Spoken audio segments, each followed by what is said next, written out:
তেমন তো কখনো কোথাও বেরোনো হয় না, কিন্তু মাকে ডক্টর দেখানোর সূত্রে আমরা বেরিয়ে যাচ্ছিলাম চেন্নাই। হসপিটাল ছিল অ্যাপোলো হসপিটাল। তো যেহেতু আমিও প্রথমবার ছিলাম, তাই জন্য কেউ যদি প্রথমবারের জন্য হসপিটাল ভিজিট করতে যাও, তো কি কি হতে পারে সেখানে, আর কি কি প্রবলেম আসতে পারে, বা কী কী এক্সপিরিয়েন্স হতে পারে, বা সমস্ত কাজকর্মগুলো কিভাবে করা যেতে পারে, আমার ভিডিওগুলো দেখলে ওই ব্যাপারটা গাইড করতে পারবে। মানে যেহেতু আমার ফার্স্ট টাইম ছিল, যে কোনো নতুন কেউ আমার ভিডিও দেখে গাইড হতে পারে। তো যাই হোক, আমি চলে যাচ্ছিলাম হাওড়া হাওড়া স্টেশনে লাগেজ সমস্ত কিছু নিয়ে। তো আমি ম্যাপ দেখছিলাম আর কি, কত দূর পৌঁছলাম এগুলো দেখতে দেখতে বাইরের জিনিসগুলোও দেখছিলাম।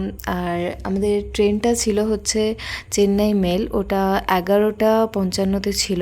আমরা বাড়ি থেকে বেরোতে 8:30 মতো বেজে গেছিলো।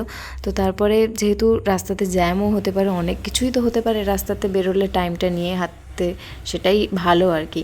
কিন্তু একটু মানে লেট হয়ে গেছিলো।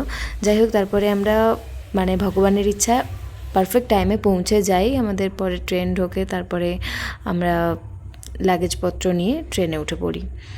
কিন্তু ওঠার আগে প্ল্যাটফর্মে কিছুক্ষণ ওয়েট করি। এবারে জিনিসগুলো আমরা মানে আমার কাছে যেহেতু নতুন ছিল, সেই জন্য এরকম হয়েছিল যে আমাকে ট্রেনের নাম্বারটা দেখতে হচ্ছিলো, ওখানে যা যা শো করছিল, বা আমাদের বগি নাম্বারগুলো দেখতে হয়েছিল, এই সমস্ত ছিলই। তবে প্রবলেমটা হলো এখানে রিজার্ভেশন ছিল স্লিপারেই, কিন্তু মানে এত মানুষজন উঠে গেছিলো না, মানে যাদের টিকিট ছিল না।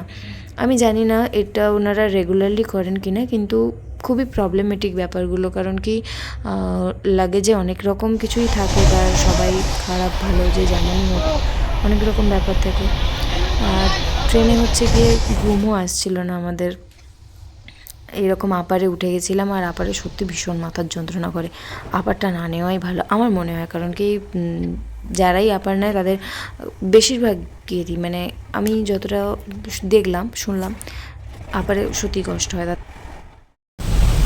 সারা রাত্রি তো ঘুম হয়নি, এখন একটু ঘুমোবো চেষ্টা করছি, কিন্তু ঘুম হওয়ার ভীষণ ঘুমকাতুরে হয়েও ট্রেনে ঘুম আসাটা খুব কঠিন ব্যাপার। যাই হোক, ঘুমটুম তো আসেনি, খাওয়া দাওয়া মোটামুটি শুরু করে দিয়েছিলাম। ও ব্রাশ ট্রাশ করছিলো।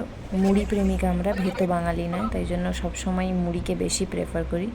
চিকেন বিরিয়ানি বলে ভাইয়া খান না, বলে ভাইয়া খান না।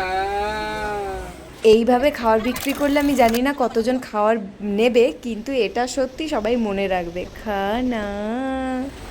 যাই হোক, সবাইকে সিটে বসতে দিয়ে আমি হচ্ছে গিয়ে এরকম গালে হাত দিয়ে বসেছিলাম, আমি একটু বেশি দয়ালু তাই জন্য। তারপরে হচ্ছে গিয়ে একটা ইন্টারেস্টিং কাজ পেলাম, ম্যাপ দেখছিলাম।